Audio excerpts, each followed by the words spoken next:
రావు గోపాలరావు గారు, కోట శ్రీనివాసరావు గారు, లేదా ఇంకా అంత మించిన ఎవరు కూడా ఇట్లాగా నటించలేరు, ఇట్లాగా కన్నీళ్ళు గార్చలేరు, ఇట్లాగా అబద్ధాలు ఆడలేరు, మోసం చేయలేరు. రేవంత్ రెడ్డి తన వికృత స్వరూపాన్ని బయట పెట్టుకుంటున్నాడు అప్పుడప్పుడు. మీరు గమనిస్తే నిన్న జైపాల్ రెడ్డి గారి అవార్డు ఇచ్చే సందర్భంలో మాట్లాడిన రేవంత్ రెడ్డిని, మొన్న కొల్లాపూర్ పోయి మాట్లాడిన రేవంత్ రెడ్డిని ఇద్దరిని ఒకే చోట పెట్టి చూపించండి మీడియా మిత్రులు ఎవరైనా, ఏం కనపడుతుందో మీకు. ఎంత అద్భుతమైన నటన కౌశల్యం, అబద్ధాల మీద నటన చేసే ఆయన అద్భుతమైన ప్రతిభ. తను మాట్లాడిన దానికి తనకే పోలిక పొంతన లేకుండా, ఇక నిన్నటి మాటలు వింటే, నిన్నటి మాటలు చూస్తే పాపం తప్పకుండా గోబెల్స్ కనుక పుట్టి వస్తే ఆత్మహత్య చేసుకోవడం గ్యారంటీ. గోబెల్స్ నేను అర్హుణ్ణి కాదు, దీనికి నాకు ఇచ్చిన పదవికి ప్రజలు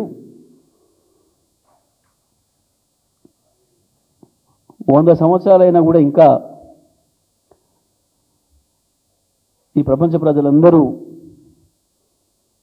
అబద్ధం చెప్పాలంటే గోబెల్సే అని చెప్పి గోబెల్స్ గురించి మాట్లాడుకుంటున్నారు. ఇక ఈ ప్రపంచం ఇప్పటి నుంచి రేవంత్ రెడ్డి అని తీసుకోవచ్చు, గోబెల్స్ పేరు తీసేసి ఆ ప్లేస్లో రేవంత్ రెడ్డిని పెట్టుకోవచ్చు. పాపం జైపాల్ రెడ్డి గారు అయితే నిన్నటి మాటలు వింటే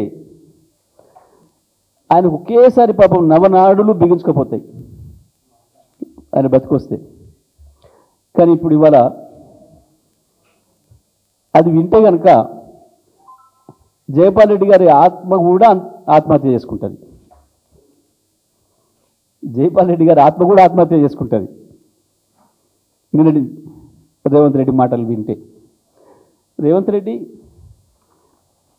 నువ్వు మాట్లాడిన ఇక్కడ రెడీగా, జైపాల్ రెడ్డి ఒక్కనాడు తెలంగాణ ఉద్యమంలో పాల్గొనలే. రేవంత్ రెడ్డి, జైపాల్ రెడ్డి ఏ ఒక్క రోజు కూడా తెలంగాణ గురించి మాట్లాడలే. నువ్వు మాట్లాడిన మాటలు జైపాల్ రెడ్డి గారు బతుకున్నప్పుడు ఒక్కరోజు అంటే ఒక్కరోజు జైపాల్ రెడ్డి గారి గురించి నువ్వు ఒక అక్షరం మంచి. అయితే పాపం మరి నీ విషయంలో జైపాల్ రెడ్డి గారు కూడా ఎప్పుడు పొరబడలే.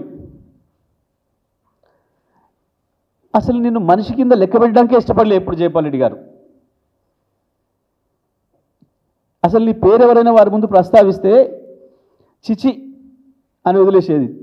చిచి, నీ పేరు తీసుకోవడానికి కూడా ఇష్టపడకపోయేది. గంతగా ఒక గొంగలి పూరు కంటే కూడా అధ్వానంగా నిన్ను చూసిండ్రు జైపాల్ రెడ్డి గారు.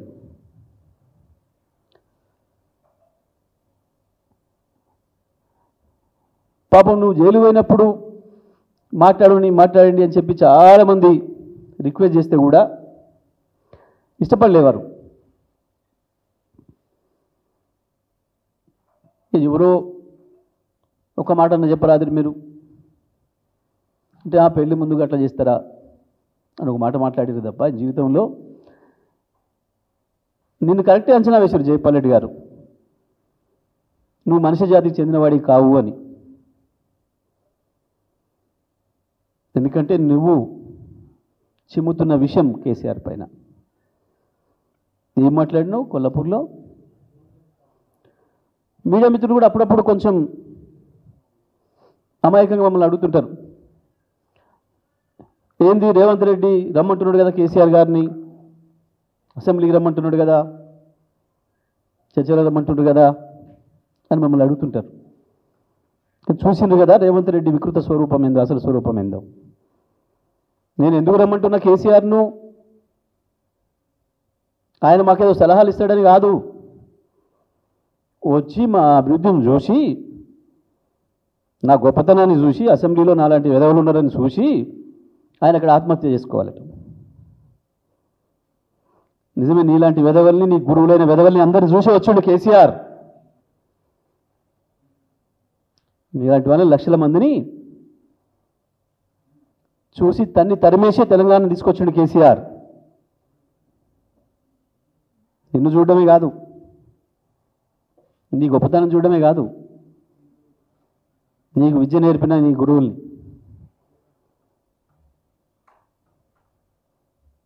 నువ్వు గురువు మించిన శిష్యుని అయితే అనుకుంటున్నావు నువ్వు,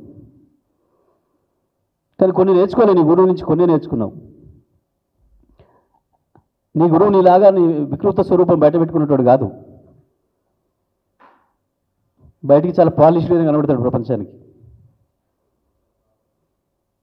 కానీ నీలాంటి వికృత స్వభావాన్ని కొంతమంది తయారు చేసిండు.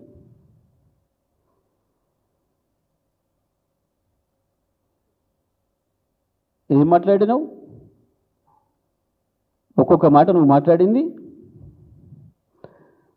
మీరు దిగిపో అంటున్నారు. ఎప్పుడనిలే కేసీఆర్ ఉండాలి, 5 ఏళ్ళు నువ్వు ఆన్నే ఉండాలి అని చెప్పిండు. ఎప్పుడైనా కేసీఆర్ నీ పేరు ప్రస్తావించిండా ఇప్పటి వరకు? నీ విషయంలో జైపాల్ రెడ్డి గారు ఏం పాటించారో కేసీఆర్ గారు కూడా అదే పాటించారు. ఇక్కడ నీలాంటి వాళ్ళ పేరు ఉచ్చరిస్తే కూడా వారికి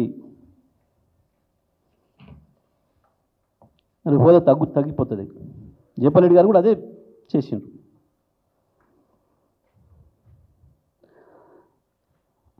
నువ్వు చేస్తున్న ద్రోహం ఇవ్వాలి తెలంగాణకి. కాళోజీ చెప్పిన పద్ధతుల్లో ప్రాంతేతరుడు దోపిడీ చేస్తే ప్రాంతం ఆవలదంక పారవోలినం, కానీ ప్రాంతం వాడే ద్రోహం చేస్తే కాళోజీ చెప్పింది ఏదో అది చేసి తీరుతాం. అందులో సందేహం లేదు. తెలంగాణ ప్రజలం చేసి తీరుతాం. ఇది ఎవరో ఒకరి కోరిక కాదు, తెలంగాణ ప్రజల కోరిక, కాళోజీ కోరిక.